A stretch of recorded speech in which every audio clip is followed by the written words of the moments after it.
Nando, qual é a sensação de pegar um bagre desse tamanho aqui na frente do farol de Itapuã? É louco. Tomara que seja grande essa bosta aí, hein? 500 gramas, sabe? Tomou uns remédios lá, começou, ficou caminhando as águas lá. O dia tiver que ir embora, voltar. Vai acabar os megapixels. O reboque vai embora, meu. No Guaíba, mas lá embaixo, pintado, Vai funcionar essa merda, fora pintado, e quem disse que eu puxava ali, ó. Quanto foi? 150? Olha aí, rapaz. Olha, é grandão o bagre aí. Vai acabar o tempo do vídeo. Vai acabar o tempo aqui da bateria, ó. Reboca, meu. E aquele guri chobrado e começou a ficar branco. Tá lá, ó. Tá lá a coca lá, ó. Pode dizer que não pegou nada aí, é. Quem é que disse que pegou no tio?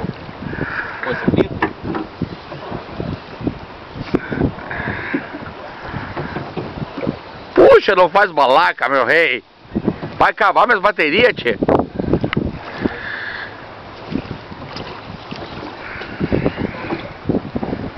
Tá ligado, irmão?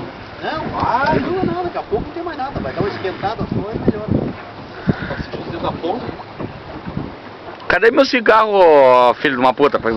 Perguntando? Quer um cigarro mesmo? Pô, tu tem aí. Ah, eu não sabia que tu queria cigarro, cara. Deixa eu ir. Vou te matar. Tá, mas tu largou essa linha onde, hein? Meu, tá longe aí. Tá longe. Vou desligar minha câmera aqui, ó. Te foder. Ó, tá bonita, tá bonita puxada. Ó, o passaguá, pega o passaguá.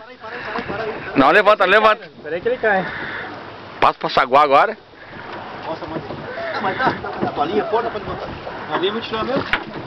Dá uma ponta na vara. Não, pega na linha. Pô, não quer. Não sou. Mostra pra Camila que tu veio pescar mesmo.